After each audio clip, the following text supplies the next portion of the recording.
Contato com o professor da Faculdade de Direito da Universidade Federal Fluminense, integrante da Associação Brasileira de Juristas pela Democracia, a BJD, Rogério Dutra dos Santos.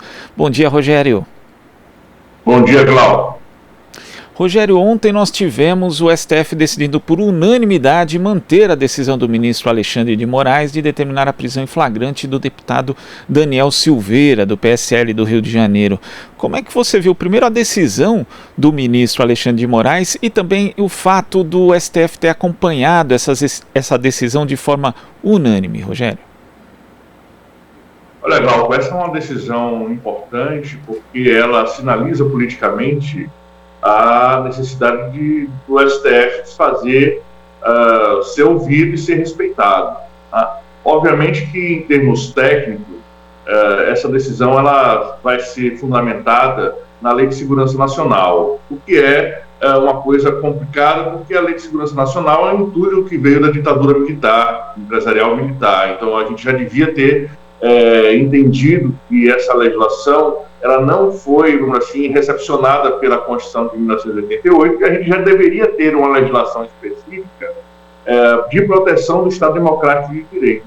Não tendo, sobra ao STF lançar mão dessa legislação que, de alguma forma, neste caso específico, corrobora o artigo 53 da Constituição Federal e estabelece limites e critérios para a liberdade de expressão, para a imunidade parlamentar. Não é? Então, a gente sabe hoje que a liberdade de expressão, como qualquer direito, não é absoluta.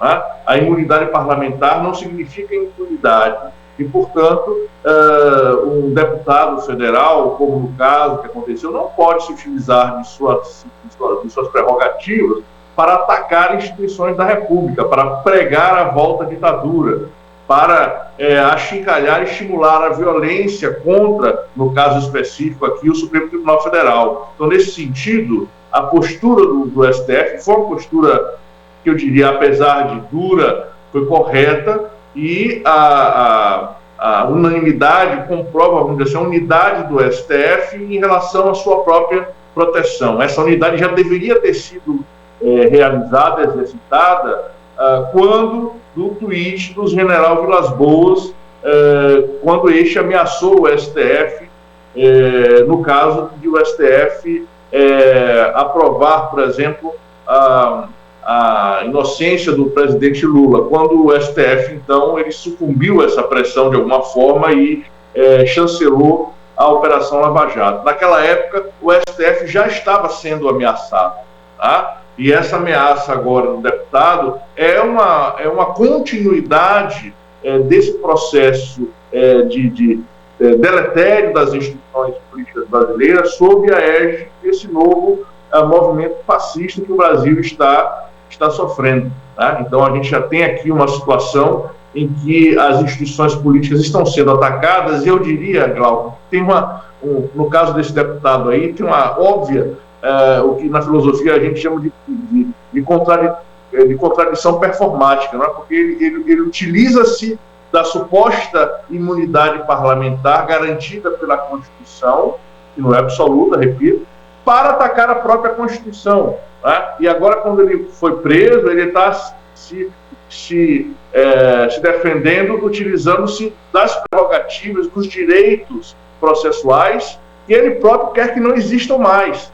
Tá? Então, existe aí uma contradição lógica, inclusive, na fala desse deputado, que demonstra efetivamente a sua inconsequência, a sua total inconsistência, vamos dizer assim. Né? Agora, o que não é inconsistente, o que não é algo a ser desprezado, é o nível de violência, de virulência, do ataque que ele faz à democracia, às instituições democráticas, ao STF e ao próprio Congresso. Porque quando ele evoca o ato institucional número 5, foi um ato da ditadura militar mais sanguinário que aconteceu em 13 de dezembro de 68, quando foi publicado, o ato institucional número 5 simplesmente autoriza o presidente da República a fechar o Congresso Nacional. Né? Então, ele que é deputado, supostamente representante do povo no Congresso, está advogando o fechamento do próprio Congresso. Então isso é inadmissível e eu acredito que a gente tem que responder duramente a esse tipo de ataque, enquanto ainda é possível responder, né? E do jeito que as coisas estão caminhando no país, eu acredito que em breve a gente pode ficar sem condições institucionais de responder esse tipo de movimento. Agora, Rogério, vou até ler aqui um tweet, né, uma postagem do ministro do STF, Gilmar Mendes, feita agora há pouco, às 8h09 da manhã. Ele diz o seguinte: a decisão do plenário do STF de ontem jamais teria sido possível não fosse a atuação corajosa da presidência do ministro Dias Toffoli ao instaurar o inquérito das fake news em 2019. De lá para cá, fatos gravíssimos foram revelados. O Estado de Direito precisa ser sempre zelado.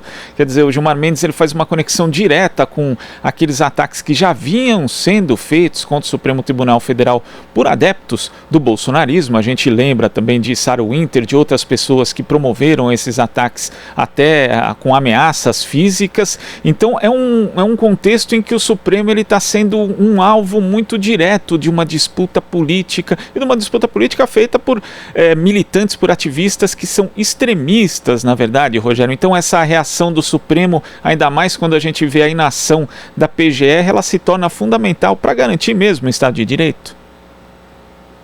Certamente, Glauco, o que o Gilmar está dizendo, em outras palavras, né, quando ele lembra que a decisão do ministro Alexandre de Moraes se baseou no inquérito sobre as fake news que o STF abriu de mão própria para investigar esses ataques à democracia, é uma fala direta que o Gilmar está estabelecendo nesse tweet aí, em relação à própria família Bolsonaro, porque é fato notório, apesar de correr em segredo de justiça, que um dos prováveis implicados no inquérito da fake news é um dos filhos do Jair Bolsonaro. Então, a gravidade dessa situação, né, em que um correligionário direto e que está sendo defendido com todas as palavras pelos próprios filhos do presidente da República, hoje, né, ontem e hoje, é sinal de que o STF entendeu o que está acontecendo, né? E o que está acontecendo é um ataque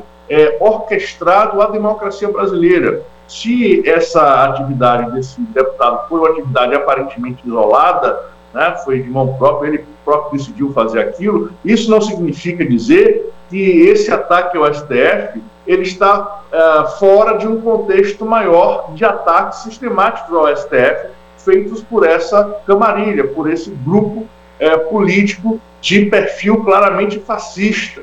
Né? Então, quando a gente fala extremismo, talvez não seja uma palavra tão precisa quanto o fascismo. Na verdade, nos últimos anos eu tenho pesquisado muito sobre a conformação fascista do direito brasileiro. Eu acabei de publicar um livro chamado Teoria Constitucional, Ditadura e Fascismo no Brasil, e a gente examinando a tradição jurídica brasileira, a gente percebe como essa tradição foi extremamente influente na formação das nossas instituições. Então, esse fascismo societal que se articula em torno do milicianismo bolsonarista, ele não nasceu do nada.